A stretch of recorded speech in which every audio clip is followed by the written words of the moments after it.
तो आपका Sanjay Khan chemistry class में फिर से स्वागत है।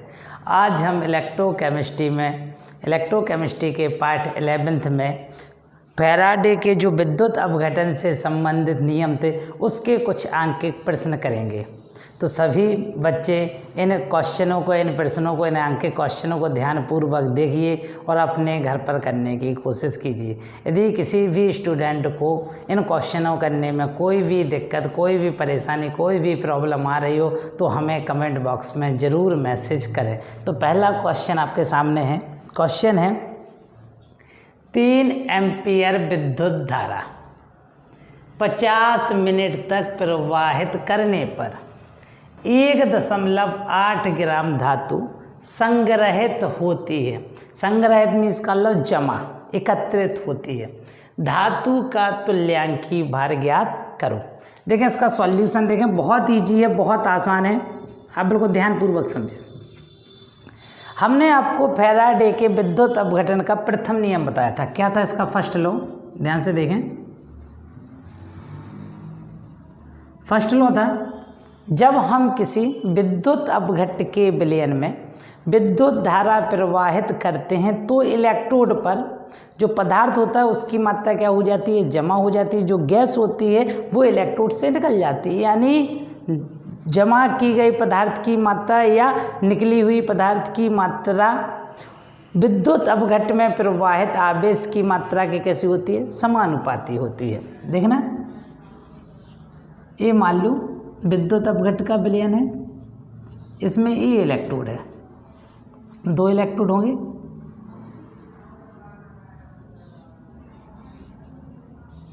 एक और एक, 2। ये बैटरी लगा दी हमने, ए पॉजिटिव ए नेगेटिव, ए पॉजिटिव ए नेगेटिव। तो मान लो इसमें कोई विद्युत अपघट्ट भरा है, ठीक है। इस पर W पदार्थ क्या हुआ? जमा हुआ। जो करंट है I है, T समय के लिए हो रहा है, और जो चार्ज है कितना है? Q है। यही करते थे। तो इसका जो पदार्थ की मात्रा जमा होती है, एकत्रित होती है, संग्रहित होती है W, वो प्रवाहित आवेश की मात्रा कैसी होती है? समानुपाती होती है। यानी हम कह सकते हैं जितना ज़्यादा हम आवेश प्रवाहित करेंगे, जितनी ज़्यादा हम विद्युत धारा देते उतना ही ज़्यादा हमें पदार्थ इलेक्ट्रोडों पर जमा हुआ मिलेगा। यानी उतना ज़्यादा पदार्थ इलेक्ट्रोडों पर जमा होगा। तो देखना, इसमें हम लिख सकते हैं W समानुपाती Q, W बराबर ZQ, यही फार्मूला होता है। अब हमें दिया क्या गया है? 3 एम्पियर विद्युत धारा। विद्युत धारा दी है, विद्युत धारा दी है, I बराबर कितना दिया है? 3 एम्पियर। 50 मिनट तक प्रवाहित होती, तो समय दिया है T बराबर 50 मिनट। सेकंड में बदलें तो 1 मिनट में 60 सेकंड, 50 × 60 सेकंड, ये हो गए 3000 सेकंड, ठीक है। और क्या दी है? पदार्थ की मात्रा, यानी W दिया है, पदार्थ की मात्रा दी है, W दिया है 1.8 ग्राम। अब ध्यान से देखना, फॉर्मूला हमारे पास है W बराबर ZQ। तो W बराबर Z, Q की जगह क्या लग सकते हैं? Q बराबर IT। Q बराबर क्या होता है? IT, धारा गुणे समय, तो होगा ZIT। तो Z बराबर क्या हो गया? W/IT। Z तो निकालना नहीं है, क्या निकालना है? धातु का तुल्यांकी भार। Z यहाँ होता है विद्युत रासायनिक तुल्यांक। हमें धातु का तुल्यांकी भार निकालना। तुल्यांकी भार माने कैपिटल E। तो Z बराबर हम बता चुके हैं आपको, E/96,500 कूलम। W की वैल्यू दी है, कितनी दी है? 1.8। I दी है I3, T दी है 3000। E निकालना है यहाँ से, तो E बराबर, ये मल्टीप्लाई हो जाएगा, क्रॉस मल्टीप्लाई, 1.8 96,500 3 × 3 3000। 2 जीरो से इसके 2 जीरो कैंसिल, पॉइंट हटा तो यहाँ आ गए 10, 3 तिरका 9, 9 से 18 कितने बार कटे? 2 बार, 2 का इसमें मल्टीप्लाई तो ये हो गया 5 दूनी 10, 1 2 छक्के 12 और 1 13, 1 2 नम 18, 1 19, नीचे कितना 10 ये है, 1 0 ये है यानी 100, 100 माने यहाँ तो तुल्यांकी भार हो गया 19.32। कोई दिक्कत इस क्वेश्चन में? बहुत ही इजी क्वेश्चन है। फैराडे का फर्स्ट लॉ लगना है कि इलेक्ट्रोडों पर जो पदार्थ की मात्रा जमा होती है वो प्रवाहित आवेश की कैसी होती है? समानुपाती होती है। देखें दूसरा क्वेश्चन, देखें दूसरा क्वेश्चन है, बहुत इजी क्वेश्चन है, थोड़ा ध्यान से देखें। 9.65 कूलम, कूलम दिया है नहीं, विद्युत आवेश दिया है। क्यों दिया है? विद्युत धारा सिल्वर नाइट्रेट विलयन में प्रवाहित करने पर, यानी हम भैया सिल्वर नाइट्रेट विलयन का विद्युत अपघट्य के विलयन ले रहे हैं, उसमें हम कितना 9.65 कूलम विद्युत धारा प्रवाहित कर रहे हैं। तो हम बता चुके विद्युत धारा प्रवाहित करने पर इलेक्ट्रोडों पर पदार्थ की मात्रा जमा होगी, जमा हुए सिल्वर का भार ज्ञात करो। तो हम बता रहा है क्वेश्चन, हम पूछ रहा है हमसे कि जब हम सिल्वर नाइट्रेट के विलयन में 9.65 कूलम विद्युत धारा प्रवाहित कर दें तो इलेक्ट्रोडों पर कितना सिल्वर जमा होगा, हमें उस जमा हुए सिल्वर का भार ज्ञात करना है। बहुत ईजी है, देखें इसे, सॉल्यूशन देखें।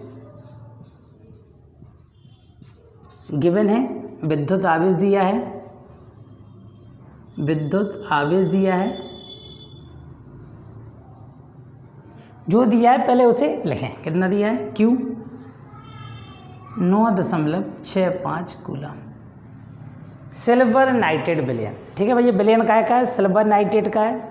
इलेक्ट्रोड पर जो धातु जमा होगी वो कौन सी जमा होगी? सिल्वर जमा होगी। कितनी धातु जमा होती है? W धातु जमा होती है। पदार्थ की मात्रा हम W मान लेते हैं, ये हमें ज्ञात करना है। और क्या दिया है? Ag का परमाणु यानी सिल्वर का परमाणु भार दिया है, Ag का परमाणु भार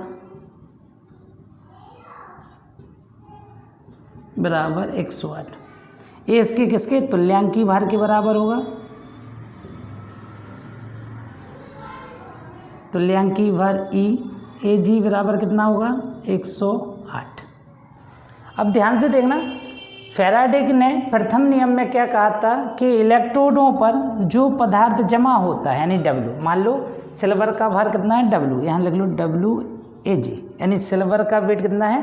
W है। जो इलेक्ट्रोडों पर सिल्वर जमा हो रही उसका वेट कितना है? W। हमें यही निकालना है सिल्वर का भार। फैराडे ने बताया था जो इलेक्ट्रोडों पर पदार्थ जमा होता है वो प्रवाहित आवेश के समानुपाती होता है। समानुपाती हटाते हैं हम, नियतांक लगाते हैं, नियतांक लगाते हैं ZQ। Z तो दिया नहीं है, Z होता है विद्युत रासायनिक तुल्यांक, हमें तुल्यांक की भार दिया है तो Z और तुल्यांक की भार में रिलेशन होता है E/96,500 इंटू Q। कैलकुलेशन है, बहुत ईजी है, देखना।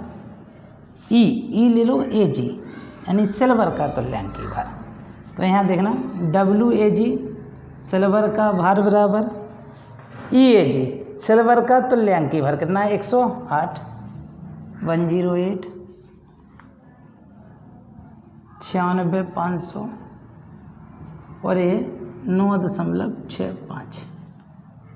ठीक है, कैलकुलेशन देखें। अब इसके भैया दशमलव हटेगा तो नीचे 100 आएंगे, इससे कितने बार कट जाएंगे? 100 बार कट जाएंगे।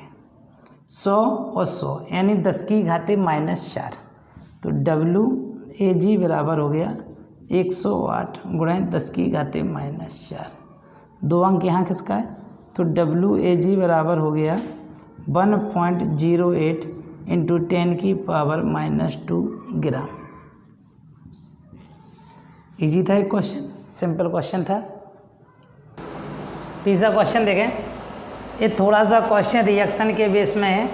यानी केमिकल रिएक्शन आना चाहिए जब ये क्वेश्चन कर सकते हैं। देखना क्वेश्चन ध्यान से क्या है। 12.3 ग्राम नाइट्रोबेंजीन के एनिलीन में अपचयन के लिए आवश्यक कूलाम की संख्या ज्ञात करो।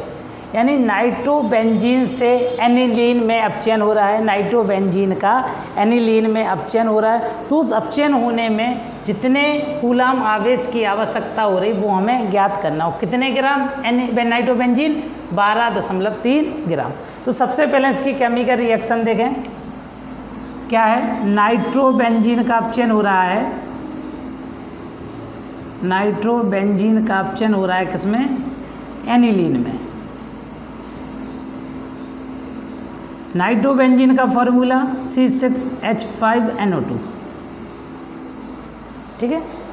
किस में परिवर्तित हो रही है? एनिलीन में। एनिलीन का फॉर्मूला C6H5NH2।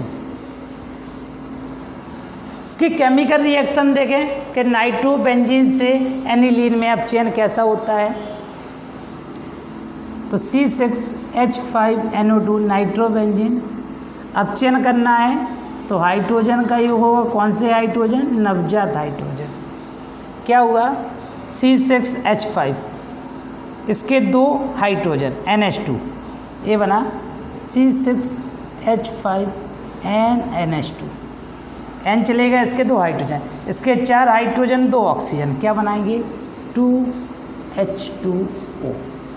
एक केमिकल रिएक्शन बनेगी। अब इस केमिकल रिएक्शन को हम आवेश के रूप में लिखेंगे।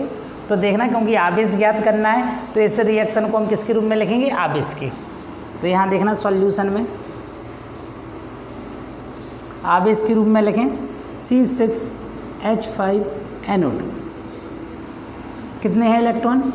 6H+, ठीक है, 6H+ है। उस साइड कोई भी चार्ज नहीं है, इसका चार्ज 0, यहाँ +6, यहाँ 0, यहाँ 0, यहाँ कितना चार्ज है? +6। चार्ज इस साइड ज़्यादा है, कितना ज़्यादा है? 6 ज़्यादा है। तो 6 इलेक्ट्रॉन कहाँ जोड़ेंगे? इसी साइड जोड़ेंगे। तो 6 इलेक्ट्रॉन यहाँ जोड़ दो, 6 इलेक्ट्रॉन। C6H5NH2 + 2H2O। ये होगा इसकी केमिकल रिएक्शन। समझ में ना आए तो फिर से देखें आप सब। नाइट्रोबेंजीन से हमें एनिलीन बनाना है। नाइट्रोबेंजीन का अपचयन करना है एनिलीन में, तो अपचयन होगा हाइड्रोजन का योग। तो हमने ये अपचयन कर दिया। अब हम दोनों तरफ के आवेश देखेंगे। यहाँ 0 H+ होगा तो 6, यहाँ 0, यहाँ 0, 6 0। आवेश किस तरफ ज़्यादा? इस तरफ ज़्यादा। कितना ज़्यादा है? 6 ज़्यादा। तो इलेक्ट्रॉन कहाँ जुड़ेंगे? इस तरफ जुड़ेंगे, ठीक है। ये आपकी केमिकल रिएक्शन हो गई। अब इस रिएक्शन को ध्यान से देखना। 1 मोल नाइट्रोबेंजीन को एनिलीन में अपचयित करने के लिए 6 इलेक्ट्रॉन की आवश्यकता होगी। 6 इलेक्ट्रॉन माने 6 मोल इलेक्ट्रॉन की आवश्यकता होगी। और हम बता चुके 1 मोल इलेक्ट्रॉन किसके बराबर होता है? 1 फैराडे के। तो 1 मोल नाइट्रोबेंजीन के लिए कितने फैराडे की आवश्यकता होगी? 6 फैराडे की। 1 मोल नाइट्रोबेंजीन का मतलब इसका जितना अणु भार होगा, तो नाइट्रोबेंजीन का अणु भार होता है 123 ग्राम। 123 ग्राम नाइट्रोबेंजीन के लिए आवश्यक इलेक्ट्रॉन कितने होंगे? आवश्यक आवेश कितना होगा? 6 फैराडे। तो हम यहाँ लिख सकते हैं 1 मोल यानी 123 ग्राम नाइट्रोबेंजीन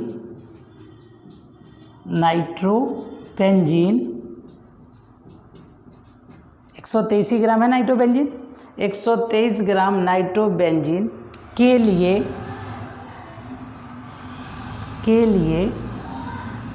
आवश्यक आवेश बराबर कितना होगा? 6 फैराडे। ये होगा ना। ये कितना है? 123 ग्राम। तो हम 1 ग्राम नाइट्रोबेंजीन के लिए आवश्यक आवेश 6/123 F। हमें कितना निकालना है?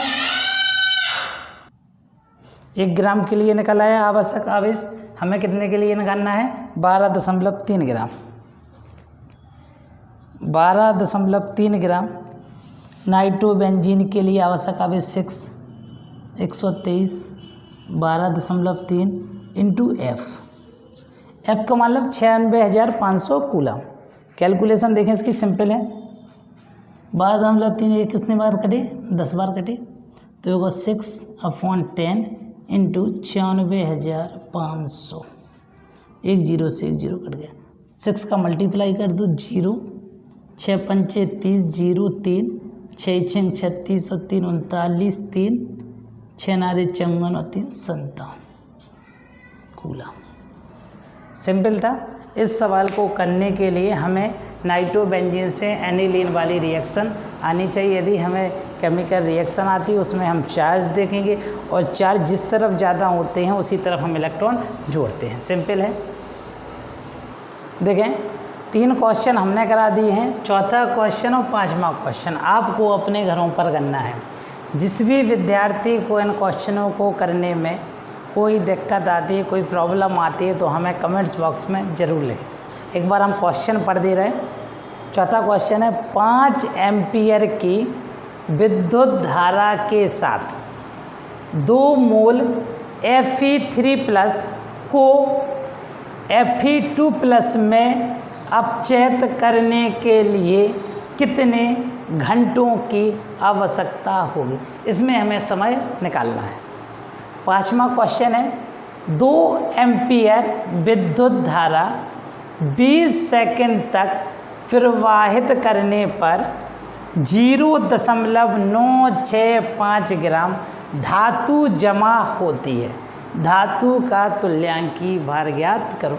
ये दोनों क्वेश्चन आपको घर पर सॉल्व करना है और इन क्वेश्चन करने में कोई प्रॉब्लम आती है तो हमें कमेंट्स बॉक्स पर ज़रूर लिखें।